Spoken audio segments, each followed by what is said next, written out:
And once again, we are here on the show floor of Magna 22. I hope you guys are doing good. I hope you guys don't mind the barrage of live videos that I will be doing today. I figured that I'm at the show's still going on. I just wanted to give you guys everything that is happening as is going on so that I don't forget when I go home and I'll be able to show more faster for you guys. Let me flip my camera around and show you guys what I see. Let's go. All right, so right now I'm here at Biota's booth. Biota Aquariums is one of the leaders of aquaculture and captive breeding. And they have a big announcement to show you guys at this show. And I'm gonna just go ahead and grab one of the main guy here, named Jake. Hey, what's up, guys? Hey, how you doing? What's up, Reefs.com, an aficionado channel. Yep, Jake, how are you? Good, how about you? Good. How's the show for you so far? It's been pretty awesome. So, I know that you have a big surprise for us at this show. Yeah, we got a couple big surprises. Couple big surprises? Yeah. Let's go and check it out. What do you got? So right here in this first tank, we have some of the captive bred Yerpul tanks. So it's a yellow-purple hybrid. Bred by Mr. Sue. They're gorgeous fish. In this tank, we also got some of his gold flake angels. There's some harlequin tusk fish. Oh. There's some asters and some multibars. All bred by Mr. Sue. All the corals aquacultured, maricultured. So it's everything in this tank is not taken from the wilds. As expected from Biota. Exactly, always. Because that's your mission statement. Oh my God, look at this gold flake angels. Jeez, absolutely gorgeous. Jeez. So this is the infamous Yerpul. Infamous Yerpul. I think there's 12 of them in the world, Yeah, I heard, right? around a dozen was the number I got. So. And then you got 12, right? We only got 5 of them. So. Oh, 5. Gotcha. So the five out of the 12 that you got, and this is a 2. 2 of them are here. Yep. Right. Wow, this is awesome. You know, it must have been nerve-wracking bringing these type of very expensive fish to the show. It's always a little nerve-wracking. Yeah. You can put a lot of faith in shipping companies, but it was definitely great getting it here. Yeah. And they acclimated super quickly. They're all super outgoing. Love the aquascape that Ball One did in here. So. Yeah? Wow, that's awesome. And how are they doing for you? Like, are they like just regular like a zebrasomas, or are they behaving anything differently? They're regular zebrasomas. When we first got them, they were a little bit shy, but they came up to us after a few weeks of just feeding, going back and forth in front of the tanks, being more used to people. Even though they're captive bred, it's just a bit different environment in our facility. I remember coming to your Fort Lauderdale facility a day after these just landed. Yeah, and then you guys had them in separate tanks. Oh my goodness, they look beautiful right now, especially that one. I mean, as all things with hybrid, things are a little bit different. Exactly. You know, you can see the different characteristics of fish. I mean, that one is more vivid yellow tail compared to that other one right there. Yeah, and the striations are different, and the body, they're cool. They're very and that one's a little bit even more purple. Exactly. Purple is more dominant on the mid body, which is pretty neat. Yeah, I can't wait to see what they look like when they grow up. Right. That is pretty cool. So do you think is this a limited release, or is this something that Mr. Sue is going to try to replicate? It sounded like it was a limited release. I don't think they're going to be available again, which is unfortunate because they're really pretty fish. Yeah. But crazier things have happened. So. Right. Nature finds a way, I guess. Yeah. That's awesome. So what is the next thing on our list? Yeah, the next thing is we've got our first ever in public captive bred hippo tank. Ooh, I know about this. So the backstory of this is that my alma mater, University of Florida, had this guy named Kevin Bearden, who successfully bred blue hippo tank for the first time, I think, like 6-7 years? Yeah, around 6-7 years ago. Right? So he successfully reared it, and then I remember one of the tanks, it went for an auction to make a donation to Rising Tides, I believe, right? Yes. Yep. And I think it sold close to about $2,000-$3,000. Yeah, I think so. Wow. So I've been actually asking about them for a while. I actually have one in my system for quite a bit, but now they have enough batches to make this commercially available. Yes, right? Exactly. Yeah, we've been working on tweaking the process and everything to make them commercially viable. Kevin's done an amazing job out there in Hawaii. He's an amazing breeder. He surprises us every week with awesome news. So I mean, this is just another milestone in some of the products that we get to offer, and I'm really excited about it because it's something that we've been working on for for a quite while now. yeah. Right, right.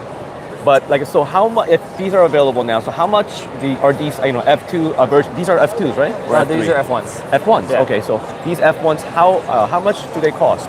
We haven't set the price yet. We probably should be doing that in the next few weeks, but we're thinking around the neighborhood of this yellow tank pricing that we have right now. So Gotcha. around like 150, 160. Gotcha, gotcha. And as expected with all biota fish, they are ready to eat when you get them. They're properly acclimated for the most part. Of course, you have to acclimate them when you get to your house, of course. But if they're well conditioned to eat any prepared food that you throw at them. You know what? We have a question right here, and it says, "Just joined it. Love to see Harlequin tusk." You have a Harlequin tusk here as well? Yeah, so we got some Harlequin tusk in that tank. Oh, in the original tank right there. Let's see. They've been hiding around a little bit. Do you guys happen to have any clips or anything? What kind of clips? The phone. I don't. Okay, no worries. Let's see. Harlequin tusk. Actually, I see it right over there. Right over there, hiding. Right behind that hammer. He's poking his head out. Yep. Oh wow, that's a cute little another fish one on the right there, Oh yeah, too. I see it right there. Yeah, I'm on Howard. Nice. Oh my God, look at that Regal Angel. It has so much mist bars. Yeah, those were. I asked Wow. Mr. Sue for some fish for the display, and he sent specifically that Regal and another one. Dude, that is... They're beautiful. Wow. Like, I didn't want a fish in my, Regal Angel in my tank, but I want that fish. God. Emmanuel, thank you so much. I really appreciate that. And as always, if you guys have any questions, feel free to ask and I'll get them answered for you while we're here. And so, is there anything else for you to showcase it for us? I've got no other news for us. I've got a tank over there, some black basslets that everyone always loves. You want to check that one out. Which one? The Cuban basslets. Everyone always likes those guys. That's one of my favorite fish. Exactly. This was my holy grail fish for so long. A couple of these guys in there. Yeah. Look at that. It's amazing because these fish before they were selling in the wild for wild caught ones for $3,000-$4,000, right? Yeah. And now they're $600 on our site. $600 on Biota site as a retail. Isn't that crazy? So this is just another instance where captive bred, makes things possible and works out better for the hobby. Absolutely love these fish. These are bred by one of an amazing breeder, Todd Gardner in North Carolina, that works for Biota. He's actually giving a talk right now as we speak. And you're missing his talk. I'm missing his talk right now. Well, I thank you for joining me instead of Todd. I'll send him this video. All right, perfect. So that we were actually promoting his work. Yes. Right? Awesome. What do we got over there in that tank? And this one over here? Yeah. We've got some of our small gobies, and we got one of the hippo tanks as well. So these are actually a new species for us too. Yeah. The blondes goby. They're almost like a bullet goby.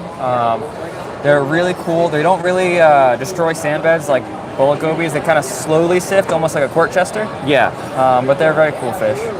They look like a sand shifter a little bit. They also look like an algae grazers. Yeah, you can see that one right there. He's sifting a little bit of sand right now, but it's not making a mess. Right. And how much something like this retails for? I believe 35. 35. And they can find this on your website? Yep, exactly. Biota... TheBiotaGroup.com. TheBiotaGroup.com. Perfect. And then if you can find, if you wanted to buy it locally because you want to take a look, be sure to ask your local stores to reach out to Jake here in the Fort Lauderdale facility, and he'll be able to get these fish out to your store. Look at those mandarins. Oh my God. Yeah, I got some mandies in here. These are one of my favorite fish, but which I avoided for so long because how finicky they are on food. It's so amazing to see these, readily accept PDO pellets that y'all throw in there. Yeah. And DKI pellets and Yeah, right. foods. Yeah. They eat anything. That's awesome. Alrighty, guys. Well, is there anything else would you like to showcase for us? Want to check out our Easy Reef Let's go reactor? for it. Yeah, man. So we're starting to do a bit of work with the Easy Reef guys out of Spain. They make an amazing product, and like us, they're a fully sustainable company. Okay. They started making these new different DKI pellets. DKI is their main pellet they've had for a long time, but they've started putting additives in there for coloration boosting, immune boosting, and vitamin boosting, and they're really good products. All of our fish love DKI, and the good thing about it is it's shrimp meal that they grow themselves, so it's sourced just from them. And since it's shrimp meal, there's no bones like with fish meal, so less phosphates. So you can overfeed a little bit, like most of us tend to do, and without the repercussions there. Gotcha. And this looks like a pretty fancy reactor. Yeah, so there's a nice rotifer reactor. The dosing pumps pump phytoplankton into these chambers. Oh, okay. And then air bubble comes from the top and doses it to the water column so that the rotifers will feed. You just dump out what you need. You put it in your tank and you refill with salt water. Gotcha. Now, are these for sale from you guys as These well? aren't for sale yet. We might talk to the Easy Reef guys a bit to get the product more developed with American plugs and everything like that. But it's a really cool product. There's been a lot of people coming up and asking for it at the show so far. Gotcha.